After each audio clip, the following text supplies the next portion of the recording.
Ана тілінің 34-ші сабағы сөйлеу әдебі. Сабақтың тақырыбы сәлем бер. Мақсаты өлеңді мәнерлеп түсініп оқу, сәлемдесу дұрыс қолдана білу, көркем жазу талаптарын орындау. Сәлемдесу ойынын ойнап алайық балалар. Сәлемдескен кезде түрлі сәлемдесу түрлері бар. Мысалы, көзбен, қолмен, иықпен, аяқпен және шынтақпен. Ендеше сабақтың алдында біз парталас достарымызбен амандасып алайық. Екі қолмен амандасып, иықпен біреуінің иығын ұстау. Екінші тек қана қолмен амандасу, сонымен қатар алақанмен амандасу, тақпен амандасу, жұдырықпен амандасу қазіргі жағдайға байланысты. Және екі қолмен, шапалақпен, екі алақанмен амандасуға болады екен. Неке балалар өздерінің көңілдерін көтеріп, енді сабағымызды бастайық. Өлеңді тыңда. Сәлем бер.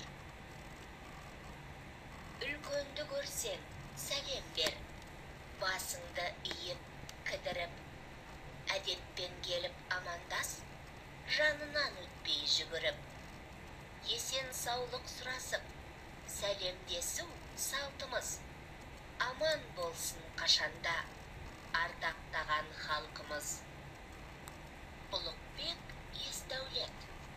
Балалар, өлең не туралы екен? Өзің үлкендермен қалай амандасасың?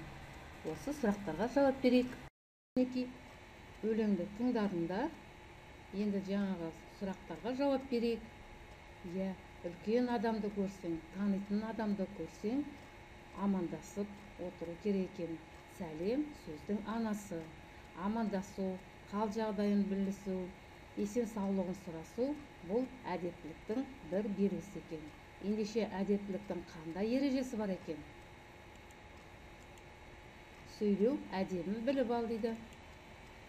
Үлкен адамдарға қамқорлық жасау, оларды сыйлау, сөйлеген кезде олардың сөздерін бөлмеу, және асықпай, сыпайы сөйлесу керек екен.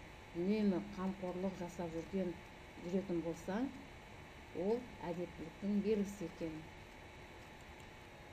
Екінші жаттығу, мақалды көркем жаз. Әдептілік белгісі иіліп сәлем бергені. Дескриптор мақалды оқып шығады, қатесіз жадқа жазады, дыбыстық талдау жасайды. Балалар, немесе әліпби арқылы әрбір сөздің бірінші әрпіндегі ретімен жазып қойға болады. Мысалы, әдептілік деген сөзде бірінші әрпі ә болса, әліпбиде ол нешінші тұр? Екінші тұр. Қарындашпен екі деп жазып қойға болады. Арманғарда өздерің жазып көріңдер. Көшелерден біз өткен ата көрсем, жақын кеп сәлем берін ізетпен, ассалаумағалейкум деп.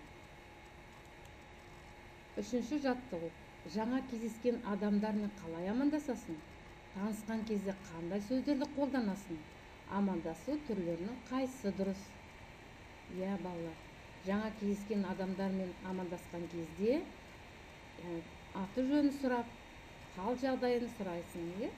Ал танысқаннан кейін арманғардай бір-біріңе сұрақ қойып, жауап арқылы осылай әдептілік танытасың. Енді мына суреттен қарап көретін болса, кіші бала, кішкентай бала үлкен адамға қолын созып амандасу белгісін көрсетіп тұр. Ал екінші суреттен екі баланың бір-бірімен танысқандығын байқауға болады. Немесе жай ғана амандасып, қал жағдайларын сұрастырып жатыр. Ал үшінші суретте бірге музыкалық сабақта, немесе музыка мектебінде оқитын балаларды байқауға болады екен. Үлкен бала, кішкентай баламен танысу жатқанын байқауға болады. Бұның барлығы да әдептіліктің белгісі екен.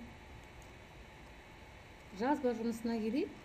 Жұмыс дәптерінің 34-ші сабағы Ч әрпін көркем әдемі жазу. Ч дыбысы дауыссыз дыбысқа жатады. Және екінші жаттығуды әдемілеп, қатесіз, көркемдеп жазасың және еске сақтаңдар.